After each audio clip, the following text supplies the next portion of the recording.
अरे भाई, मेरे कहने का मतलब कि आप राम मंदिर को लेकर ही वोट मांगते हो तो मैं मस्जिद पे टिप्पणी क्यों करूं? मेरे कहने का मतलब कि राम मंदिर बनाना जरूरी है, बट क्या अस्पताल बनाना जरूरी नहीं है? हाँ? रोजी रोजगार जरूरी नहीं है? शिक्षा जरूरी नहीं है? रोजी रोजगार के लिए ट्रम्प को वोट करने जाएंगे हम, कि आप ही को करेंगे? आप ही को किए हैं।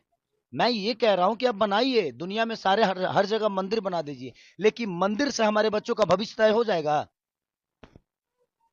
मंदिर से अगर हमारे बच्चों का भविष्य तय होता है तो मैं चाहता हूं कि आप 200 मंदिर बिहार में बना डालिए, और आप एक बच्चे का भविष्य तय करके बता दीजिए और दिखा दीजिए कि आपने कितने बच्चों का भविष्य उस मंदिर से किया है। मुझे कोई दुख नहीं है और ना ही मुझे कोई तकलीफ है। मैं कह रहा हूं अब बनाओ। भगवान दिल में होता है, श्रद्धा में होता है। मंदिर में सिर्फ एक मूर्ति होती है। तो इसलिए मैं कह रहा हूं कि आप सब कुछ बनाओ, सिर्फ मंदिर क्यों बनाओगे? सनातन कहने से इंसान नहीं होता है। हमारे दिनेश भैया कह रहे हैं कि मैं यद्दुमुल्ला हो गया, मैं यादव कुल का आदमी हूं ही नहीं। भाई, आप 10 साल बाद आपको सनातन याद आया? 10 साल पहले जब आप सिनेमा लाइन में थे, और आज भी है, तो आप मुसलमान के कैरेक्टर में फिल्म क्यों करते थे? आपको नहीं करना चाहिए था। उस समय मुसलमान बुरे नहीं थे। तो बात वहां है ना कि बदलते ये लोग हैं। इनसे आप जब विकास की बात कहिएगा और करिएगा ना, तो ये आपको डायरेक्ट लेके जाएंगे मंदिर मस्जिद के पास, और नहीं तो सनातन पे ले जाएंगे, और बेमतलब की बातें करेंगे और उसी में आपको उलझा देंगे।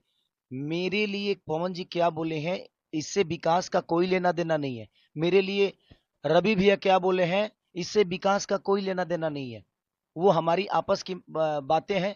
हम बातों में ना उलझें। मेरे कहने का मतलब कि उन लोगों से यही कहिए कि आप खेसारी को छोड़िए, आपका सरकार जो किया है उस पे चर्चा करिए, क्योंकि विषय उस पे है। खेसारी से ना कुछ बिगड़ने वाला है और ना ही कुछ बनने वाला है।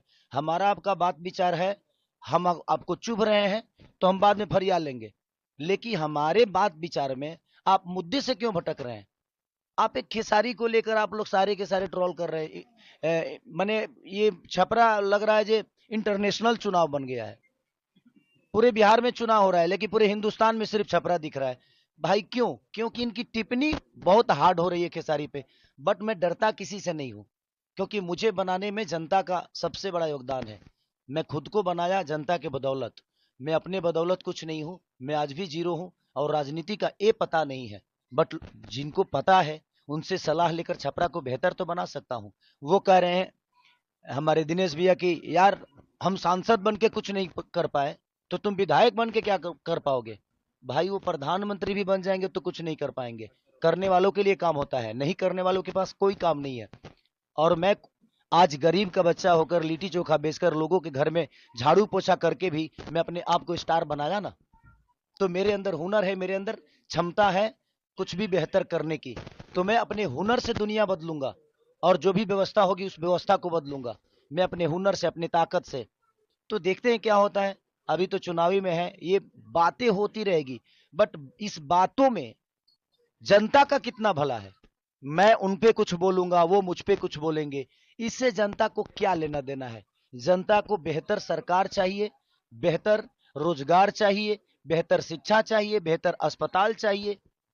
जनता को इससे लेना देना है। तो आप लोग सवाल खेसारी पे उनसे मत पूछिए। उनसे सवाल पूछिए कि जिस सरकार के लिए आप वोट मांगने आए हो, उस सरकार ने 20 साल में क्या किया है, ये हमें सिर्फ बता दीजिए। आप हमेशा जंगल राज की बात करते हो। 20 साल बीत गया, जो बच्चा 20 साल पहले पैदा हुआ था, आज सोचिए उसके मन में भी आपने जंगल राज डाल दिया। और इन नेताओं ने इतना जंगल राज बोल दिया कि बाहर के व्यापारी बिहार में आने से आज भी डरते हैं।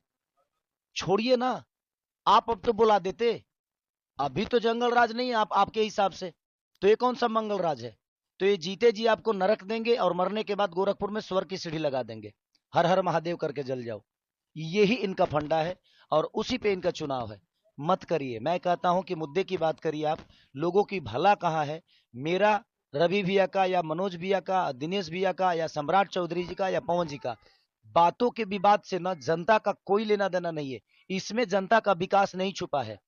ये बातें होगी, हम एक दूसरे पे कटाक्ष करेंगे, लड़ने के लिए, जीतने के लिए, मरने के लिए, लेकिन इसमें जनता का इतना फायदा नहीं है। तो मैं हमेशा से कहता हूं कि आप लोग भी सवाल करो, तो मुद्दे की बात करो।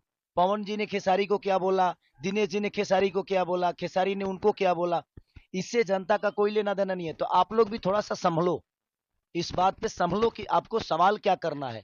हमारा और उनका विवाद से जनता का भला नहीं होने वाला है। तो मेरे कहने का मतलब कि जनता की जो व्यवस्था है उस पर बात करिए, आप जनता की भलाई के लिए बात करिए। आप हमारे उनके मुद्दे को ना ऊपर मत करिए और उसको बढ़ावा बिल्कुल मत दीजिए। जो बेहतर काम करता है उसको चुनिए। आज बिहार की सबसे ज्यादा राजनीति खराब क्यों हुई है? क्योंकि यहाँ लोग, यहाँ हर जात का एक नेता बना हुआ है, हर जात का एक नेता। तो जब आप जात का नेता ढूंढोगे तो आप विकास कैसे करोगे? एक बेहतर इंसान को चुनिए। बेहतर इंसान होगा, वो किसी जाति का है, उसका मोटो बेहतर है, उसकी सोच बेहतर है, तो आपके लिए बेहतर करेगा। और मुझे लगता है नेता तो अटल बिहारी वाजपेयी भी थे, वो किस जात के थे? आज अटल बिहारी वाजपेयी को कोई जात से बुलाता है क्या? भीमराव अंबेडकर को कोई जात से बुलाता है क्या? उनके काम को देखा जाता है। अब्दुल कलाम जी किस जाति से हर आदमी आदर्श मानता है ना। तो यार काम बेहतर करो ना। करने वाले के लिए ना बहुत काम है, नहीं करने वालों के लिए, करने वाले तो मौत में भी रोजी ढूंढ लेते हैं भाई, 5 लाख लेके मर्डर कर देते हैं। तो करने वालों के पास के लिए काम होता है, नहीं करने वालों के लिए ना कुछ काम नहीं है। तो ये कोई विषय नहीं है। उनसे जब भी सवाल करिए, खेसारी पे मत करिए, और मेरे से भी सवाल करिए तो किसी स्टार और किसी नेता के लिए मत करिए, काम की बात करिए कि जनता का भलाई किस में है।